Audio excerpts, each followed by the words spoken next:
Hey friends, it's Bizarre, and today I wanted to go over my top 21 titles of 2021. I am sitting on the floor, you couldn't notice, because I lost my stand. I kind of wanted to do more of a professional setup and a professional video for this, but yeah, I can't find it anywhere, so we're just going to have to do like a more chill, relaxed style video, which is fine. But yeah, so anyways, let's just get started. Two reasons why I picked 21 volumes. I noticed that a lot of people have like 10 up or 5, my top 5 favorite, but I picked 21, one because of the year, and two, I just could not narrow it down. My list is not going to be in any order whatsoever, but it is just ones that I enjoyed reading the most. Anywhere from 4 stars to 5 stars is kind of the range that I picked, and these are ones that I want to talk about. Also, keep in mind that some of these I read at the beginning of the year, so I will not remember them as well as the ones that I read at the end of the year.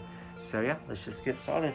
The first one that I want to talk about is Candace, Dear Mr. Rain and Zeke, or whatever. I do not know the name of this title, but it is a yaoi volume by Kuma, and I actually read this quite recently and really enjoyed it. I am really glad that I decided to just randomly put an order out to buy all the Kuma titles that are in print.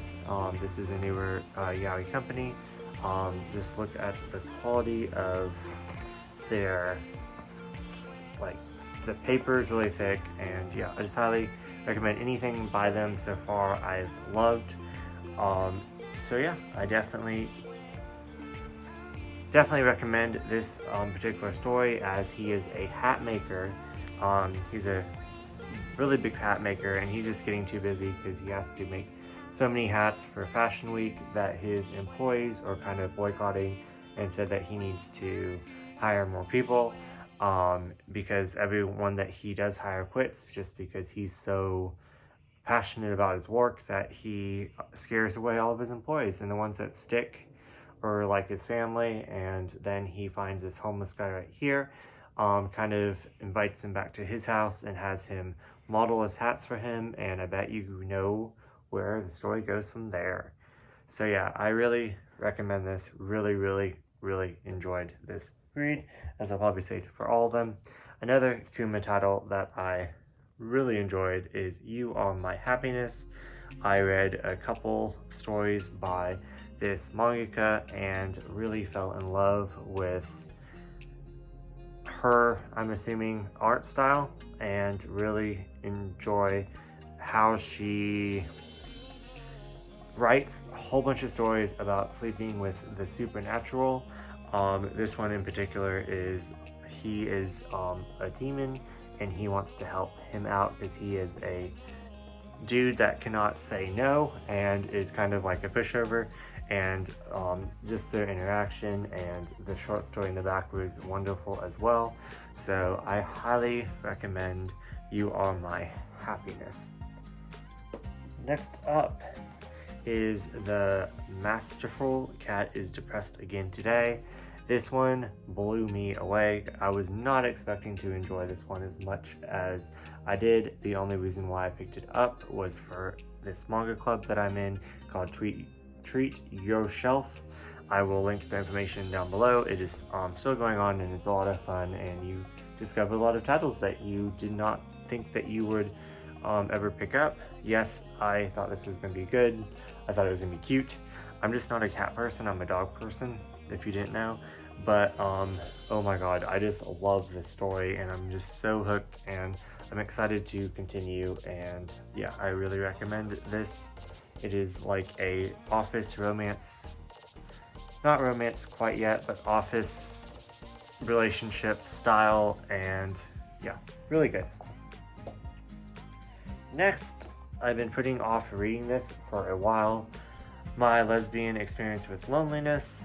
This is a autobiography of this chick's right here. She, in all of her melodramatic encounters with life of her growing up and her experience like going to work, her experience depression, her experience being a lesbian, and just stuff like that. I highly recommend if you like autobiographies at all. This is really good. They're on the 5th volume of this. They do it in 7 Seas does it in like broken up sections, but I am really looking forward to reading more of this in 2022. Next up, Banned Book Club. This is also another autobiography about this chick and her experience meeting this group of friends that became her family. And at first her parents want to kind of protect her and don't want her going off to school, where she learns that the South Korean government is banning media and banning books and stuff, that anything that goes against what they want taught to their country, and to the point where you could get arrested, beaten, raped, everything. Like, this was such a powerful story of how we are privileged and our freedoms in whatever other countries have, but at least in America. And yeah, this was a very hard read. I really enjoyed it. I really recommend it. I am probably honestly never going to read it again. Next up is Mermaid Forest, which this is, I'm actually buying the newer version of this by Viz, but this is the old version. The Viz old version has 3 in it. Mermaid Saga is what it's called, and the new version they split into 2 omnibuses. But I did not know how much I was going to love this, but I read this for Halloween. It is just a whole bunch of short story adventures of like horror with this overarching story of, if you eat mermaid's flesh, you become immortal, and it takes place with these 2 people that have eaten mermaid flesh and the adventures that they go on, and their supernatural little mini adventures. And I just really enjoyed every single one of them, and I didn't think I was going to love it as much as I did, but I definitely want to reread this, and as soon as I get the new copies, I will definitely give it a good reread. I might read this every single Halloween. Just really enjoyed it. Really recommend it. Yeah, and it's back in print, so it's easy to get, and yeah. Next up is La Crorenta Camera, the 5th Room. This one is just about, it's really fun.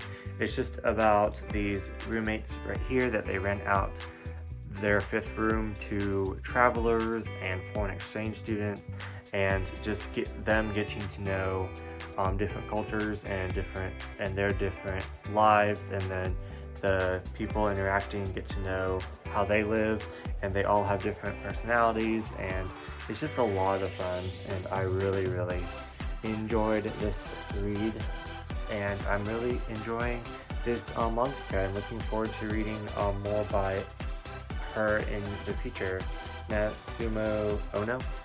And yeah, another manga by her is Not Simple, and oh my god, this was so freaking dark and depressing, and it is about this boy right here and all the trials of life that he has to go through, and it's dark and sad and twisted, and just go in it kind of blind, but it's definitely not what the cover suggests at all, so just know that. But I loved it so much. Just, I guess, don't go into it blind. Look up the trigger warnings for that, because there's molestation, rape, underage, there's death, there's drug abuse, there's just a lot. But yeah, really recommend that one. It was just very sad, so definitely keep that in mind. Next up is Cherry Magic. Oh, this one, I knew I was gonna love, but it's just, I can't explain it. So, it's pretty much about this guy, and he's a virgin, and he's a 30-year-old virgin, and at 30, he started being able to read minds, and, yeah, you would think that that would be so bizarre, but how they write it, it just seems so normal, and it's just, it's wonderful. I highly recommend it. And the side couples in here are just great. There's a side couple that's just wonderful. Next up, I have a lot of ones by Tokyopop.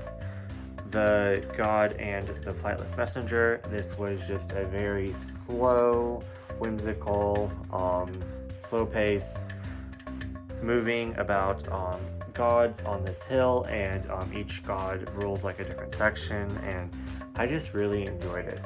And it's quite thick, and I really highly recommend it. Okay, next up is another one by Tokyopop. BL Fans Love My Brother. This is a otaku that kind of likes to be by himself. He doesn't want any publicity, but he does enjoy making other people happy by writing yaois and like fan fiction and stuff like that. So he actually tricks his sister into going to a convention and pretending to be the mangaka of his works, so he doesn't have to be in the spotlight, but he can still see people enjoying his work. It's just so good, and I love the sister and brother dynamic of this. It was really good. Next up, Legal Drug. I put reading this off for quite some time, and yeah, it's by my favorite mangaka, Clamp. So I do not know why, but after reading this, I really want to read a lot more by them. But anyways, reading this is about a undercover drugstore of them solving mysteries, and they are always like in a fight, and it's just really funny and comedic. And if you couldn't tell, I read this at the beginning of the year, so I don't remember much, but it was really good. Really liked that one. Another one that surprised me by Clamp is Tokyo Babylon. I read this with Just a Freak in a challenge because we went back and read the oldest stuff in our collection, and I finished this in the first haul video on my channel. So I was like, okay, it's been in my collection for over 5 years, so we need to get this read. So I read it and absolutely loved it. It was really dark. It had an overall story, and then it had short horror stories throughout, and that was really quite interesting. And it's a mystery. It has drama. There's the main couple is like going to be a relationship, and I'll just show you some art. But yeah, it's stunning, and I really enjoyed it, so highly recommend it. It's definitely darker and more horror than you think. It's a whole bunch of like little episodic horror stories that is like an overall has an overall plot. So next up, this was quite the treat this year, Our Not So Lonely Travel Guide. For some odd reason, when I saw this, I thought it was a one-shot, but I'm so glad that it is continuing. Volume 3 is up for pre-order, and it is about this couple right here that go travel around the world because one wants to get married, and the other one said, if you travel with me and all across the world, then when we come back, then we'll get married. And it's just their adventures of learning culture. They try different foods of the different countries and towns that they visit, and it is just such a whimsical and magical experience. And I love learning all the different like places that they go, and the different cultures, and the people that they meet is just so fantastic, and I really recommend this one. Next up is, this one was so bizarre and weird and twisted, and I knew I was gonna love it because everyone that reviewed it just reviewed it so it's kind of disturbing, but it's not. It's Bora, the story of a novelist, and I'm just gonna leave it at that. Go get it, go check it out, and just the art style. This is another one that's becoming one of my favorite mangakas. So I read quite a couple of her work, but okay, I can't show that, but yeah.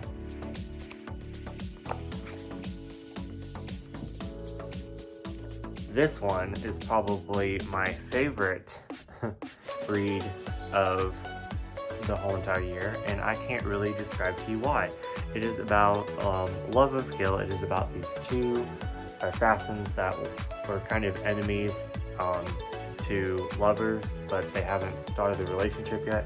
But they pretty much have to start working together because they have the same guy after them, trying to kill both of them, even though they're kind of on different sides. It's just really good. When people say Mr. and Mrs. Smith, I can see it.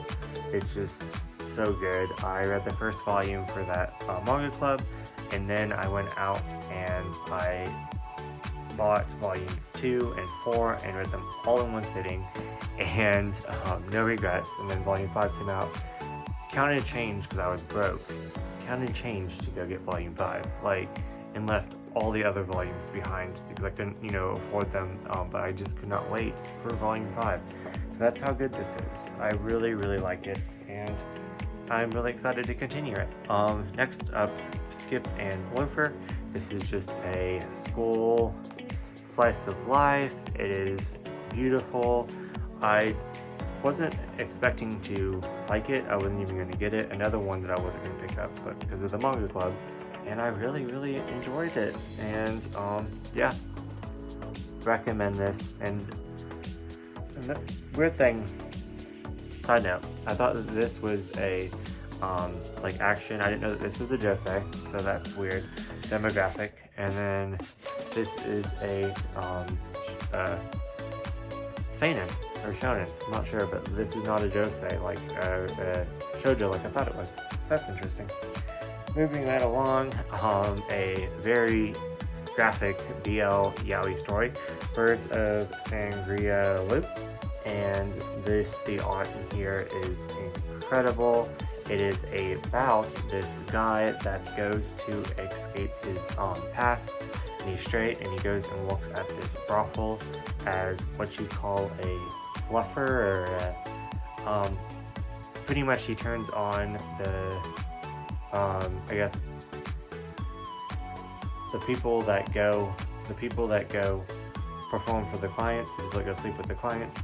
He goes and turns them on so they can do a better job sleeping with the clients. And yeah, but yeah, if you're into yaoi at all, really recommend this. It's just really dark, and there's a backstory, there's a mystery, and yeah, just really, really good, really good. Next up, I was quite surprised. Thigh high, but I had to get it.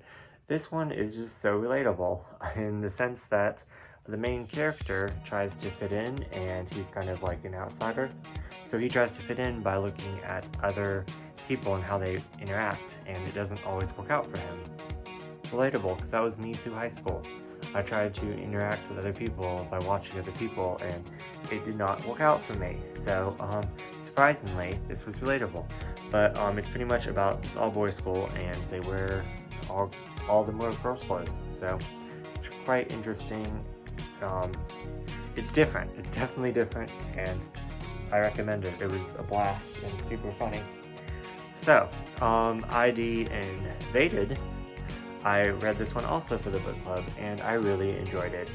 It is 3 volumes long, complete, and there's a anime before it, so this comes after it, so I definitely want to check out the anime. It is mystery, and just look at the art on that. I just really like this first volume. I have not read past volume 1, but I will change that soon, and you'll hear my thoughts. And lastly, After School Nightmare. What a fun experience this was of reading Nuna Mizuchiro's works. I set out to get all of her works in English, and that was just so much fun reading this year. I got X Days. What was the other one? I don't even know, but I read in previous years her yaoi works, or her yaoi work that was in English, Corner Mouse Dreams of Cheese, and then the second volume, that is my favorite yaoi of all time, so I had to check this out, and this did not disappoint at all. It's a 10-volume series. It is out of print, but I highly recommend it. It is pretty much about this person right here that is unisex. Half of their body is female, half of their other body is male, and they have to come to terms with what sexuality that they want to identify as. And there's love triangles, and they have to pretty much attend this class that they're trapped in, and they experience their nightmares and their fears and their worries, and they have to kind of battle it out to get out of the dream by killing each other off to get a key. And it is just so bizarre. There's just so much more to it than that, and the ending of this will just blow you away. So yeah, I highly recommend this one. But yeah, that is all 21 volumes of my favorite reads of 2021. Let me know down in the comments what your favorite reads are and of 2021, and if you have any recommendations for me, and if you've read any of these. So yeah, hope you all had a wonderful New Year's, and yeah, I will see you next video.